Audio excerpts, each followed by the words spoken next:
Hello అండి. ఈరోజు video వచ్చేసి ఈ రోజుల్లో నేను చెప్పేవన్నీ కూడా ఆడపిల్లలకి లేదా ఆడపిల్ల తల్లిదండ్రుల కోసం వీడియోస్ నా అవగాహన మేరకు కొన్ని చెప్తున్నాను. అంటే నేను సొసైటీలో మనం చాలా చూస్తూ ఉంటాము. ఈ రోజుల్లో మ్యాక్సిమం ఏం జరుగుతుందంటే చాలా మంది అబ్బాయి తల్లిదండ్రులు అబ్బాయి నిరుద్యోగి అయినా సరే, నిరుద్యోగం అంటే కాదు కానీ నిరుద్యోగి అని చెప్పలేం, ఉద్యోగమే చేయడం చేతగాని వాడికి లేదా వ్యసనపరుడికి, అంటే ఉద్యోగం చేయడు అంటే బ్యాడ్ హ్యాబిట్స్కి అడిక్ట్ అయ్యే ఉద్యోగం చేయకుండా సోమరిపోతులా ఉండేవాడికి, ఉద్యోగం చేయకుండా సోమరిపోతులా తండ్రి సంపాదన మీద ఆధారపడి వ్యసనపరుడైన ఒక వ్యక్తికి పెళ్లి చేయొచ్చా?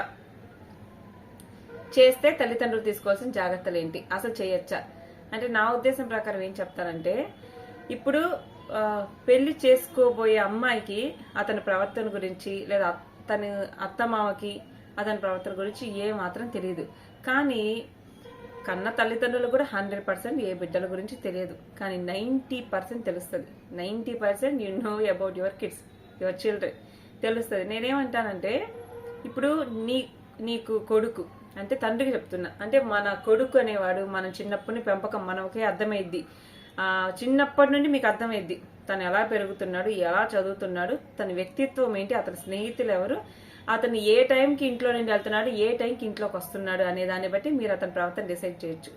సరైనవాడు అంటే ఒకలా ఉంటాడు, వ్యసనపరుడు అయితే సోమరిపోతే ఒకలా ఉంటాడు. మీ సంపాదన దుబారా చేస్తూ ఉంటే మీకు అర్థమైపోయిద్ది. అఫ్ కోర్స్ మీ సంపాదించిన సంపాదన నెలలా టైం టు టైం అకౌంట్లో పడంగానే కొడుకు అనేవాడు విత్డ్రా చేసి జల్సాలు చేస్తుంటే మీకే తెలుస్తుంది మీ కొడుకు ఎలాంటి వాడు.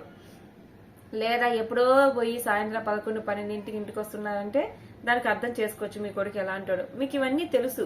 అంటే పెళ్లికి ముందే మీ కొడుకు ఉద్యోగం, కొంతమందికి చెప్తున్నా, కొంతమంది ఏ కొడుకు అయితే ఉద్యోగం చేయడో మీ కొడుకు ఉద్యోగం చేయడని మీకు తెలుసు, లేకపోతే మీ కొడుకు ఏ అర్ధరాత్రులు ఇంటికి వస్తున్నాడని మీకు తెలుసు, లేకపోతే మీ కొడుకుకి అన్ని వ్యసనాలు ఉన్నాయని తెలుసు, ఇంకా ఏవేవో సంబంధాలు ఉన్నాయని కూడా పెళ్లికి ముందు తెలుసు. అంటే వాళ్ళ వ్యవహారాన్ని బట్టి అర్థమైపోయింది. ఇవన్నీ తెలిసినా నా కొడుకులో ఇన్ని లోపాలు ఉన్నాయని తెలిసినా అటువంటి కొడుకు అసలు మీరు ఎందుకు పెళ్లి చేస్తున్నారు చెప్పండి? ఎందుకంటే మనకు దాన్ని ఏమంటారు, మన తప్పుల్ని మనం తెలుసుకొని వాటిని సరి చేసుకునే ప్రయత్నం చేయాలి. ఆ తప్పులకి ఇంకొకరిని బలి చేయకూడదు. ఇప్పుడు మనలో ఇన్ని లోపాలు ఉన్నప్పుడు కొడుకును మార్చుకునే ప్రయత్నం చేయాలి. పెళ్లికి ముందే మొక్కయి వంగనేది మానయ్య వంగున అని పెళ్లికి ముందే తల్లిదండ్రులు వంచలేని ఆ మొక్కని పెళ్ళయ్యాక భార్య వంచగలిద్దా చెప్పండి?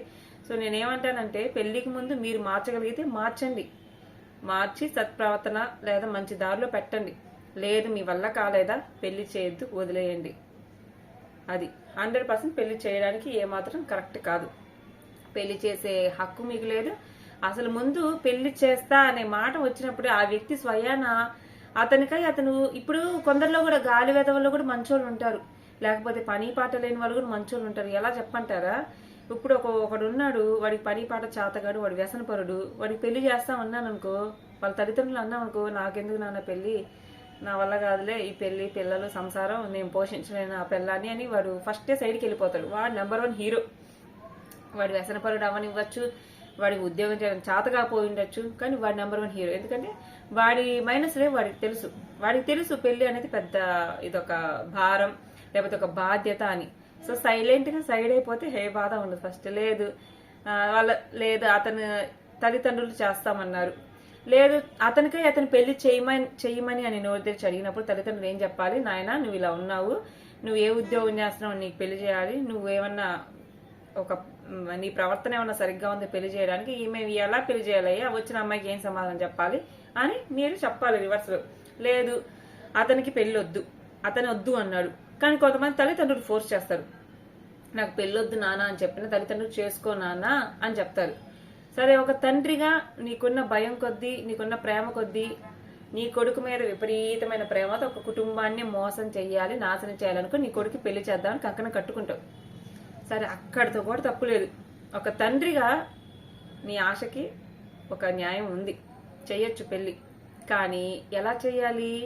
నువ్వు చేశావు అంటే నీ కొడుకు ఆ పిల్లాన్ని పోషించలేకపోయినా, అంటే నీ కొడుకు వచ్చిన కోడల్ని పోషించలేకపోయినా, ఒక కన్న తండ్రి అంటే నువ్వు కొడుకుకు తండ్రివే, కానీ ఇప్పుడు నువ్వు కోడలకు కూడా తండ్రి స్థానంలో నిలబడి నా కొడుకుది కాదు నాది బాధ్యత, వాడిని మార్చుకుందాం ఇద్దరం కలిసి, వాడిని ఒక మంచి దారిలో పెట్టుకుందాం అని.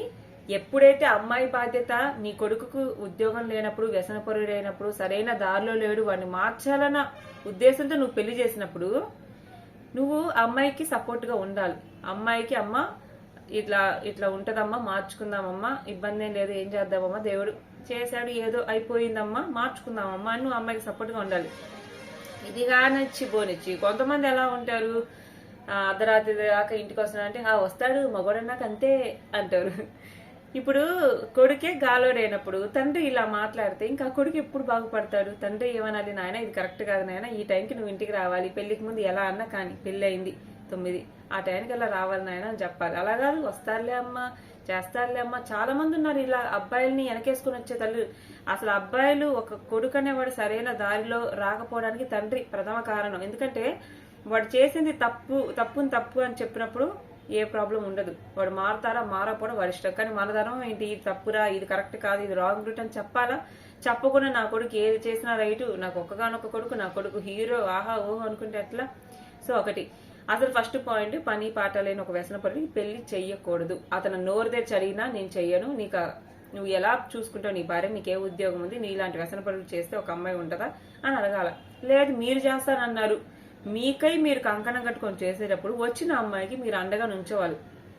మీరు పెళ్లి చేశాక ఆరంభారం అమ్మ ఎన్ని సంవత్సరాలున్నా నేనున్నానమ్మా, నేను తండ్రి స్థానంలో నేనున్నాను, నేను నీ తండ్రిని, నేను చూసుకుంటానమ్మా, సరే నీ కొడుకు లోపల అమ్మాయి కంప్లైంట్ చేసింది, మామయ్య ఈ అబ్బాయి ఇలాంటి వాడు అంటే, సరేనమ్మా ఏమైంది మార్చుకుందాం అన్నాను. అలా కాకుండా రివర్స్ లో అవును అని సపోర్ట్ చేసావు అనుకో, అక్కడ అమ్మాయికి నువ్వేమనుకుంటావు అంటే, చాలా మంది అబ్బాయి తల్లిదండ్రులు చేసే మిస్టేక్ ఏంటంటే, పెళ్ళయ్యాక అబ్బాయిలో చాలా లోపాలు ఉన్నాయి, వాళ్ళు వ్యసనాలు ఉన్నాయి, వాడు ఎందుకు పనికిరాని విధవ అని తెలిసినా కూడా అతనికి సపోర్ట్ చేస్తారు కొంతమంది.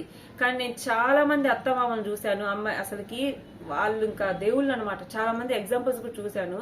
కొడుకు పొరపాటున ఒక చిన్న పొరపాటు ఏదైనా చేసినా కొడుకుని మందలించి కోడలికి సపోర్ట్ గా ఉండే అత్తమామ కూడా ఉన్నారు. వాళ్ళకి హ్యాట్స్ ఆఫ్ అండి, చాలా మంది ఉన్నారు అలాగా. అంటే నా కొడుకే కదా ఏం చేసినా తప్పు అనే దూరంలో కాకుండా కోడలికి సపోర్ట్ చేసే వాళ్ళు ఉన్నారు. ఎందుకు? వాళ్ళేం తిక్కలోలే కాదు కోడలికి సపోర్ట్ చేసేది. తప్పు కొడుకు చేసినా కొడుక్కి బుద్ధి చెప్పాలి, నా కొడుకు అది వెనకేసుకుని రాకూడదు. కోడలికి ఎందుకు సపోర్ట్ చేయాలి తెలుసా? నువ్వు ఈ రోజు ఉంటావు, రేపు పోతావు, జీవితాంతం నీ కొడుకుతో తోడుగా ఉండేది ఆ కోడలు. ఆ కోడలికి నువ్వు సపోర్ట్ చేస్తే, కోడలికి సపోర్ట్ చేసినంత మాత్రం తనే నీ కొడుకుని ఏం ఆటడించదు, తను కూడా మార్చుకోవడానికే ప్రయత్నిస్తుంది. నువ్వు కోడలు సపోర్ట్ చేసి నీ కొడుకును మార్చడానికి ఒక అవకాశం ఇచ్చావనుకో, చక్కగా భవిష్యత్తు బాగుంటది. ఇప్పుడు నీ కొడుకు భవిష్యత్తు నువ్వు ఎదవని ఇంకాస్త ఎదవతరాగా పెంచావనుకో, నువ్వు చేసేది కరెక్ట్ నాయనా అని క్లాప్స్ కొట్టావనుకో, ఇంకా చెడిపోతాడు. నువ్వు అట్లా ఇప్పుడు ఒక చెడు పని చేసేవాడికి నలుగురు సపోర్ట్ చేస్తే వాడు ఇంకా చెడిపోతాడు.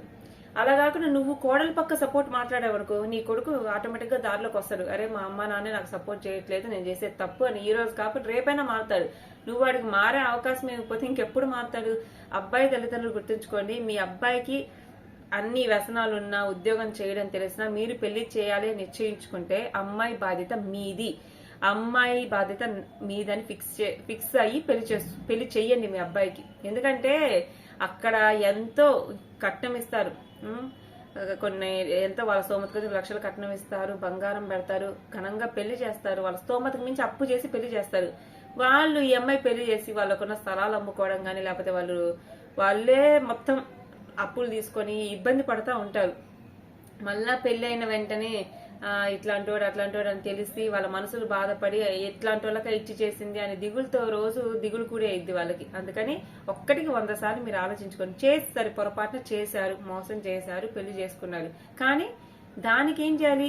ఆ అమ్మాయిని మీ ఇంటి బిడ్డగా భావించి మీ ఇంట్లో మీ కూతురు ఎలాగో మీ కోడలు కూడా అలాగే అనుకుని నా కూతురు కదా అన్న భావంతో చూసుకోండి. ఎందుకంటే నీ కొడుకు చేతగానో తెలిసి పెళ్లి చేసినప్పుడు నువ్వే ఆ భారాన్ని అయితే తీసుకోవాలి. ఇది నేను చెప్పేది మగపిల్ల తల్లిదండ్రులకి. ఖచ్చితంగా అయితే ఆ బాధ్యత తీసుకునే పడితే పెళ్లి చేయండి, లేదా పెళ్లి చేయకుండా గమ్మును వదిలేయండి.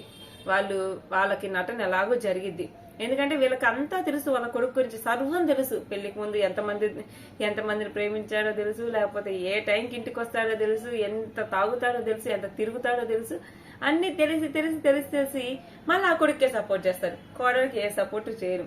మారండి అయ్యా, కోడలికి సపోర్ట్ చేసేంత మాత్రం నీ కొడుకు జీవితం నాశనం కాదు. కోడలికి సపోర్ట్ చేస్తే నీ కొడుకు భవిష్యత్తు బంగారు భవిష్యత్తు అయిపోయింది. ఎందుకంటే కోడలికి సపోర్ట్ అంటే కోడలు ఏదో, కొడుకులు నిజంగా పొరపాటు అంటే కోడలికి సపోర్ట్ చేయాలి, కొడుకును మార్చుకోవడానికి ప్రయత్నం చేయాలి.